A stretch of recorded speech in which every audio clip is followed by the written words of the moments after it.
Entertainer. I think this word describes Michael Jackson the best. It encompasses everything he was about. He was born to entertain and he loved doing it.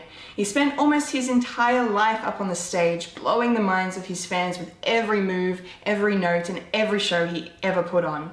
So today I'm looking at the best of MJ live. I am Kendall Richardson and these are my top 10 favorite Michael Jackson live performances.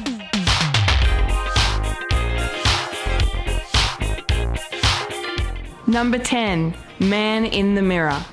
Michael Jackson's performance at the 1988 Grammy Awards was truly something to behold. The then 29-year-old took to the stage and performed both The Way You Make Me Feel and Man in the Mirror, the latter of which blew my socks off. The main part of the performance is pretty low-key. Michael sings his inspiring anthem in such an intimate way on stage, and then soon he is joined by a choir.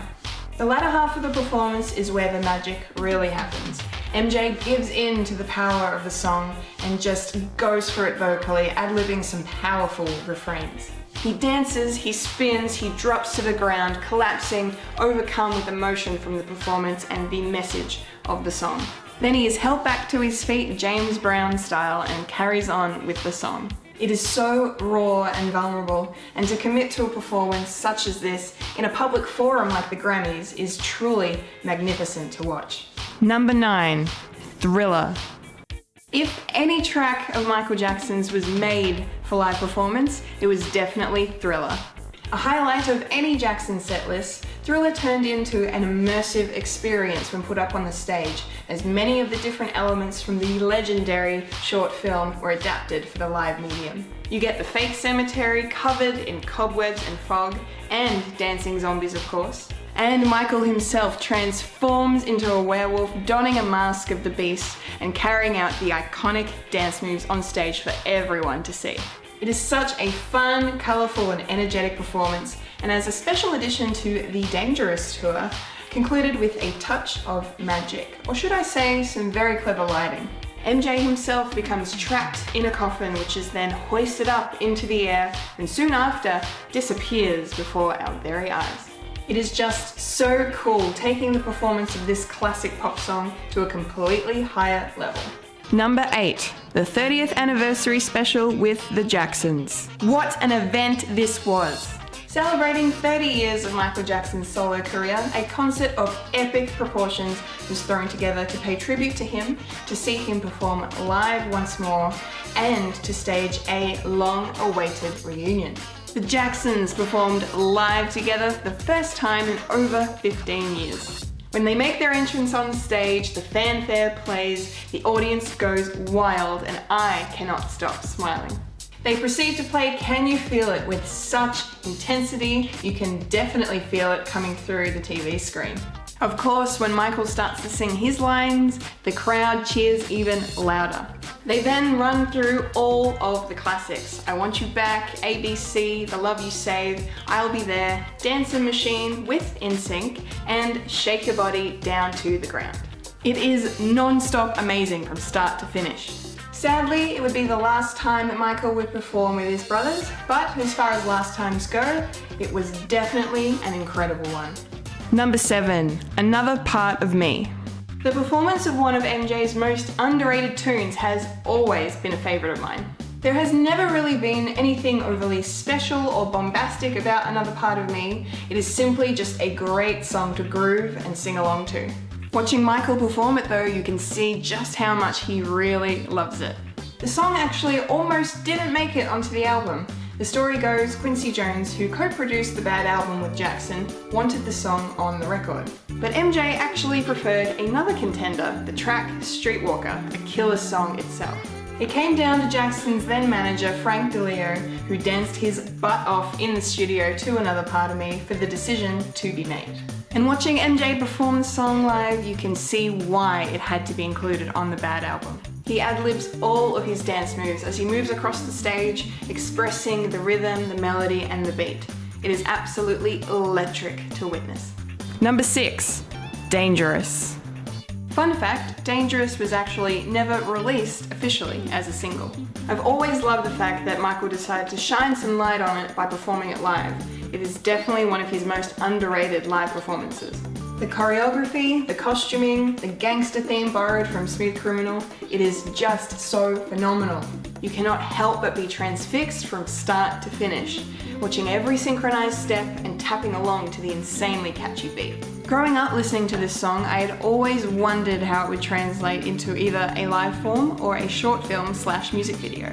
Considering Smooth Criminal is my favorite Michael Jackson short film, there is absolutely no surprise that I instantly fell in love with this live interpretation the moment I saw it.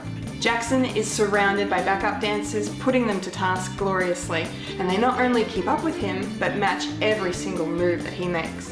They run smoothly like a well-oiled machine. If you've never seen Dangerous live, I highly recommend seeking it out. Number 5. Dirty Diana. MJ's performance of this killer track on his legendary Bad tour was like no other. The King of Pop oozed sex appeal as he commanded the stage in a similar style to the short film for the song. His vocals were absolutely incredible, and you can really feel the agony and heartache with each musical lament. The lighting of the stage was also very striking. During the verses, only a single spotlight covered MJ, the rest of the stage in darkness. This worked perfectly with the subdued guitar strains and the softer drum beats. But as soon as that chorus kicked in, the lights would come up, the music would come alive, and Jackson would really let loose with the song. His frequent guitarist, Jennifer Batten, took complete advantage of this rockier tune to belt out its wicked riffs in excellent style. This made her a perfect onstage partner for MJ as they played off really well with one another. Dirty Diana is such a raw and anguished song, and the performance communicates that wonderfully. Number 4. Billie Jean. So I'm kinda going against myself on this one. Personally, I prefer the later versions of Billie Jean that MJ would perform. He really honed his craft with it, and each version of the performance would get better with every single tour that he did. But honestly, I really want to talk about the Motown 25 performance of the song. That night and Billie Jean are inseparable. Without that performance, an innumerable amount of things would be different.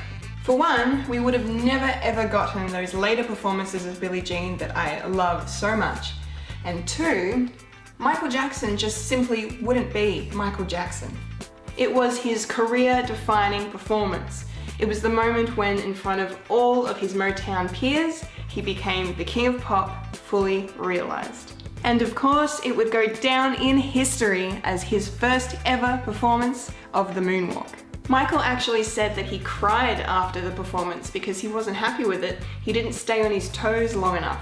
He had just given the most important show of his life. That's how much of a perfectionist he was. It simply blows my mind. Number 3. Jam. Not only was Jam the opener for MJ's album Dangerous, but it was also the opener for his killer Dangerous World Tour, which commenced in 1992. It's a perfect song to start the show with. It is so full of energy and really gets things kicked off.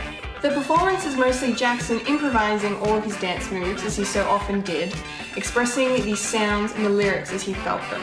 Then about halfway through, he is joined by some backup dancers, and they proceed to run through some wicked choreography that is definitely inspired by MJ's younger sister Janet's Rhythm Nation music video.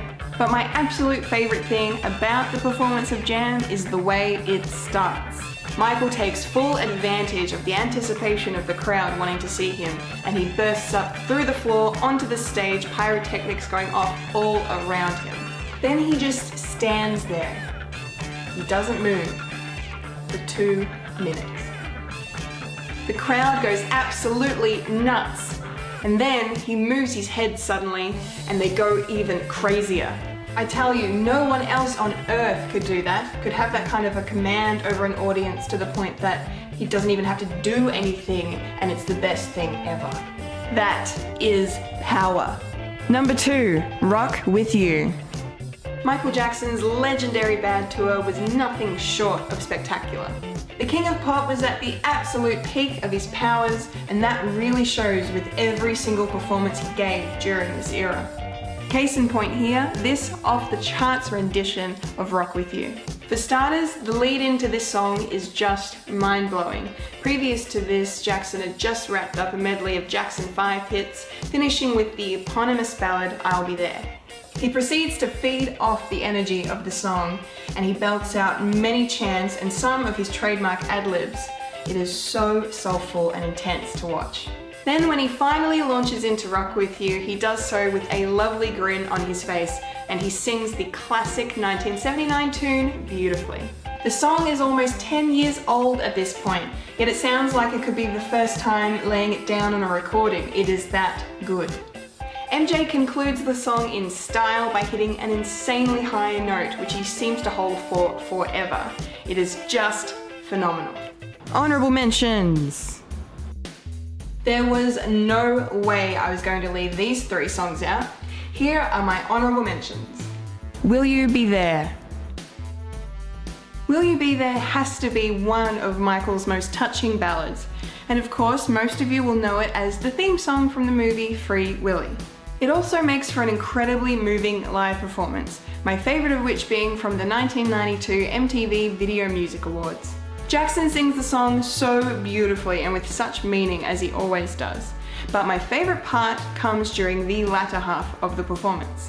Michael is joined on stage by a small group of backup dancers, and as the song begins to wind down, they come together for a lovely piece of interpretive dance. Then the song ends with the peaceful and bittersweet prayer which Michael recites as he overlooks the crowd staring down the camera. Suddenly, an angel gracefully floats down from the rafters of the theatre, moves towards Jackson and embraces him. It moves me to tears every time I see it, and it completes the performance brilliantly. Human Nature. This song is one of Jackson's classics, and it works so nicely as a live performance.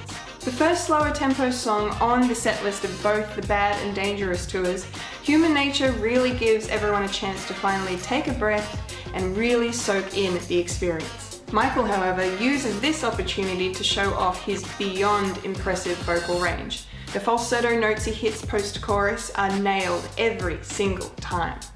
And he also gets the chance to show off his amazing dance moves, all just little subtle slides and glides, nothing too grand or over the top. He lets you see the music as he feels it. It is just breathtaking.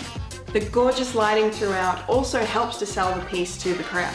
It was also one of the only times where Michael would get the audience to join in, and he would smile and giggle to himself as he would listen to them sing back to him every single word of the song's chorus. Overall, it is definitely one of his best songs live. I Just Can't Stop Loving You and She's Out of My Life. This medley from the Dangerous World Tour is so wonderful. Probably my favourite love song of his, I Just Can't Stop Loving You, is such a sweet duet sung beautifully by MJ and singer-songwriter Saida Garrett. The way the two of them sing to each other is so great. They have such an excellent rapport with each other that translates well throughout the performance. When the song ends though, I have always found it absolutely adorable and funny that she disappears from the stage and MJ immediately begins to sing She's Out of My Life. This is where my favourite part of the performance comes in. With this song, every night he would perform it on tour, one lucky lady from the crowd would be pulled up onto the stage to be serenaded by him. And I hate all of them. Kidding! As someone who never got the chance to meet Michael Jackson, I always find myself living vicariously through these women, watching their reactions as if they were my own. God, what it must have been like for them. Such a magical moment. And my number one favourite Michael Jackson live performance is Workin' Day and Night. Here it is. This album track from 1979's Off the Wall is hands down my favourite live Michael Jackson performance. Workin' Day and Night was written when MJ was only 20 years old, and it holds up incredibly well. Here on the Dangerous Tour, Jackson is now 34 years old and he has crafted it into an exceptional piece of entertainment. The beat is slightly sped up, giving every single person on that stage a chance to shine. From the incredible moves busted by the backup dancers and singers to the wicked bass solo set in the middle of the song itself. But the real juicy part of the performance comes at the halfway mark of the song, when genius guitarist Jennifer Batten launches into an undeniably electrifying guitar solo. Every note and every strain drives MJ absolutely wild. The way he cuts loose to the sounds of her riffs is so raw, visceral, and powerful. Then, as she reaches her highest note, Jackson loses it completely, runs into the middle of the stage, spins, and strikes a commanding pose. I freaking love it! The awesomeness goes on from there as MJ continues ad-libbing all of his dance moves as he moves around the stage, at one point trying to snap his frozen still bandmates out of a trance they seem to be under. The performance concludes with a very clever disappearing act, and after 10 long minutes, I really just wish the performance could have gone on and on. There they are, Moonwalkers, my top 10 favourite Michael Jackson live performances. Leave me a comment below, let me know what you think, and don't forget to like and subscribe for more videos just like this one.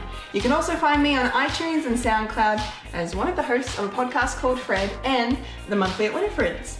I've been a Kendall Jackson, and you've just experienced Collectible Chaos.